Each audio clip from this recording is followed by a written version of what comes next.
In the last couple of years, a buzzword in the film world has been virtual production. Everywhere you turn, people are talking about it as the next big thing and saying it's a huge leap in visual storytelling. I think as a replacement for traditional green screen, it's definitely a big advancement. But I can't help but feel, though, it's actually leading us further and further away from what matters in film. Virtual production, with its dazzling VFX environments, offers filmmakers a canvas that is pretty much unlimited. But this is the crux of my concern. Filmmaking at its core isn't just about stunning visuals. It's about capturing authentic human moments that resonate with an audience and make them feel, make them reflect, make them connect. When an actor stands on a virtual backlot in front of a huge LED screen, no matter how realistic or breathtaking it might seem, they're robbed of the tactile experience of truly being in that place.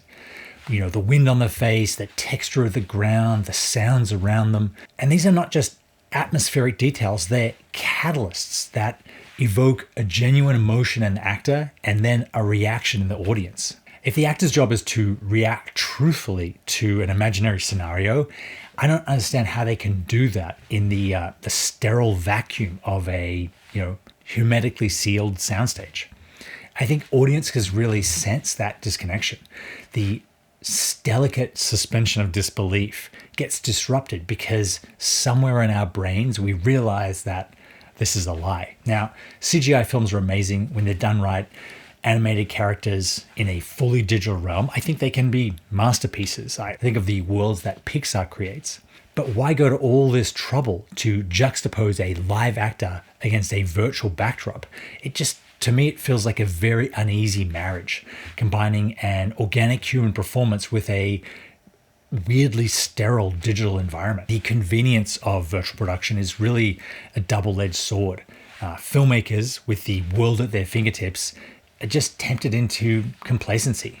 The risk is that we end up with these sequences where the camera darts and dives without purpose, and it's all about the spectacle and not the substance. I think it's an inevitable side effect of coming from TV commercials where you have no real story and you have 30 seconds to grab someone's interest. Visuals are all you have. There's no point bringing that same strategy into the captive audience of narrative film where you already have the person's attention and they're trying to experience something real with you. If you look at the works of Christopher Nolan, Inception and Dunkirk leave such a huge mark, not just because of their visual prowess, because the spectacle feels very grounded and real and tangible. There's an inherent credibility to the actions. There's a weight to the sequences. You sense that they were crafted in a physical world and that the actors experienced that. I'm constantly thinking about David Lean's magnum opus, The Lawrence of Arabia. Even after 70 years, the film's amazing desert visuals really leave people awestruck, because I believe that the filmmakers and the actors in those places were awestruck as well, and we feel that with them. There's no CGI, it's just pure, unadulterated filmmaking. As an audience, you can kind of sense the challenges that the filmmakers faced and the lengths that the crew went to and the passion that they poured into that film.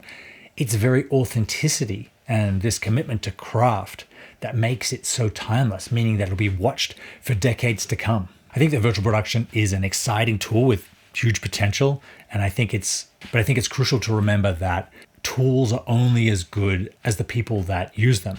And filmmaking at its heart is about human stories and emotion and experiences. If you look at the difference between the lightsaber duels between the original trilogy and the prequels, one which was shot in a real space station that they constructed from scratch, and another one that was shot totally on green screen, one feels far more authentic. Even though arguably the actors are better, it feels it has just so much more weight to it. It feels so much more commitment to it. The actors do the best that they can, but ultimately it's up to us as filmmakers to create a reality for the actor to exist within. And whether that's a green screen or a virtual stage, there's only so much reality that the actor can embrace. That's not to throw all of virtual production away. I think it is a phenomenal way to shoot car scenes, and it certainly has its uses. But the idea that we're just going to put actors on this LED stage and make an entire film and have the audience respond to that is, I think, a mistake. Thank you very much for watching. I will see you next time.